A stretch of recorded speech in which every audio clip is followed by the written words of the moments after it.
Fala pessoal, tudo bem? Eu sou Leonardo Rossi, através do Infinito Amor, pelo canal do Consciência Hebraica. E eu quero continuar conversando com vocês do que a gente já estava desenvolvendo no nosso último vídeo. E observem, eu não trouxe nenhuma grande novidade. Eu falei que o ser humano e talvez o mundo de uma maneira geral, eles fossem constituídos de dois grandes elementos. Um que a gente chamou de joio e outro que a gente chamou de trigo, mas que eu poderia ter chamado de bem, de mal, de luz, de trevas, de vida, de morte, de yin, de yang, de lado negro da força, de luzes, de céu, de inferno, de celestialidade, de abissalidade, enfim. Eu poderia ter chamado de qualquer coisa.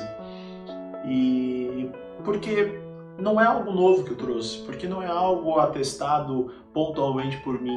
Se a gente parar para observar, isso está na composição e na história da humanidade há milhares de anos, em diferentes civilizações, em diferentes filosofias, em diferentes culturas, em diferentes filmes, né, em diferentes situações. Bom, a gente viu que essas duas naturezas estão inseridas no mundo de uma maneira geral, mas que o ser humano tem um relacionamento muito específico com essas características. Por quê? Por que o ser humano tem um relacionamento muito especial com essas forças internas? Porque parece que ele não faz de uma maneira instintiva, como por exemplo um animal, e nem de uma maneira estática, como uma pedra. Uma pedra que nasce com o seu elemento luz e trevas, ela morre com o seu elemento luz e trevas. Uma planta também parece que sim. Um animal, ele parece que não tem muita decisão, ele acaba de uma maneira instintiva indo em alguma direção de alguma dessas naturezas. O homem não. Parece que teve um dado momento da história do ser humano que ele come de um fruto de conhecimento, de racionalização, onde ele ganha o potencial de decidir para que lado ele vai. Parece que existe um dado momento na história do ser humano que ele come de um fruto onde ele conhece o que é bem e o que é mal. E ele já não interage mais com essas forças de maneira instintiva. Ele passa a interagir com essas forças de uma maneira racional e decisória, porque ele tem a liberdade, o livre arbítrio de decidir para onde ele quer ir, porque ele tem a consciência de fazer isso. Bom, usei uma metáfora interessante nessa questão de comer do fruto do conhecimento. Também não é minha. Se a gente lembrar aí de um livro conhecido por todo mundo, que é o Gênesis, escrito por Moisés, ele faz exatamente essa metáfora de dois homens, né, de dois seres humanos, na verdade, um homem e uma mulher, Adão e Eva, que todo mundo conhece, que vão em direção a uma árvore, e a partir dessa árvore eles extraem um fruto, comem desse fruto, e desse fruto eles tiram o conhecimento do que é o bem e do que é do mal. E Gênesis, se você ler de uma maneira superficial, ele realmente parece uma fantasia, uma fábula quase, com animais que falam, inclusive. Mas ele é tão complexo, ele é tão cuidadoso, poético, metafórico, inteligente, que parece que ele está descrevendo a evolução do homem ao longo do tempo. Ele está contando a história do Homo erectus, que está virando um Homo sapiens, que está virando um Homo sapiens sapiens, do homem que reagia instintivamente, que começa a despertar consciência, até que em um dado momento ele desperta de maneira definitiva essa consciência.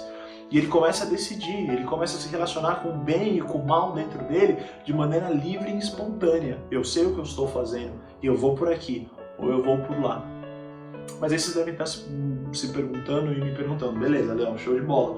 Mas como que eu sei quando eu estou alimentando meu joio? Como que eu sei que eu estou cultivando o meu trigo? Como eu sei que eu estou alimentando o meu lobo mau? E como eu sei que eu estou alimentando o meu bom lobo?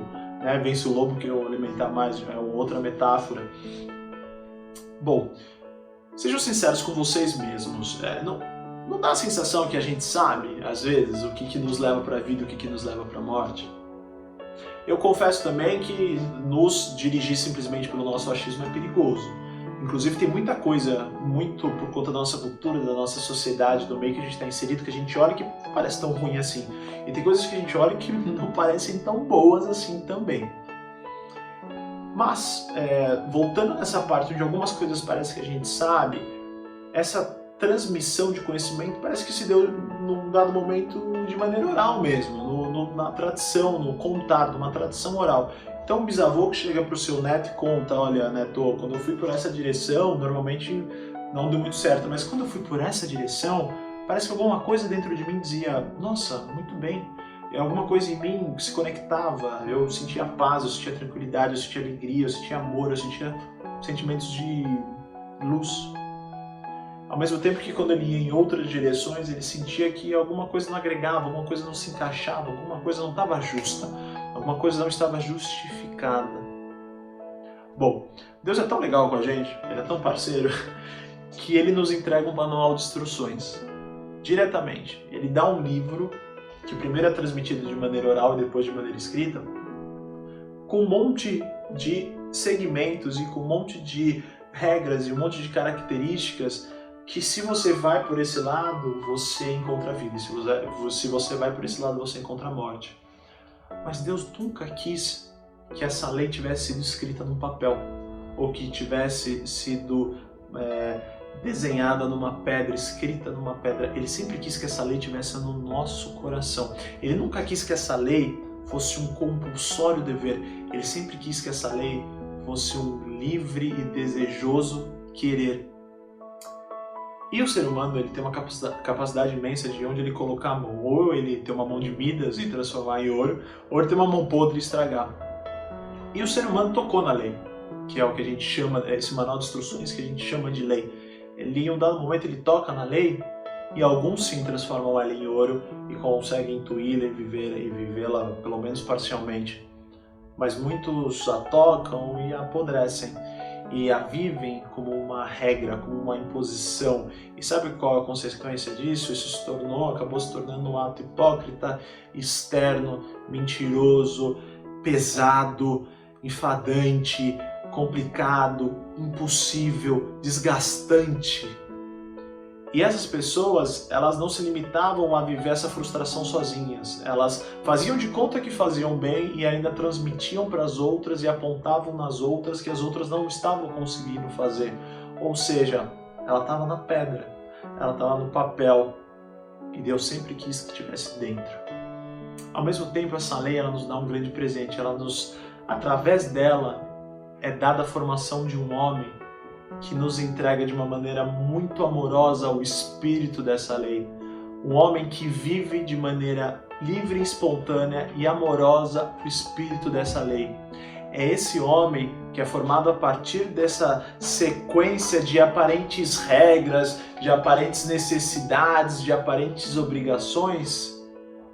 É esse homem que vive no amor e na total, que a gente chama de graça, o espírito desse regimento e dessa sequência que nos liberta e nos traz o exemplo efetivo de como viver a livre, espontânea e amorosa vontade de Deus.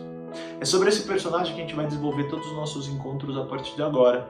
E sempre, todos os nossos encontros vão estar pautados no que ele viveu de maneira amorosa, como ele viveu de maneira verdadeira e livre e cheia de amor à vontade de Deus. Bom pessoal, esse foi o vídeo de hoje, espero que vocês tenham gostado. Até o próximo.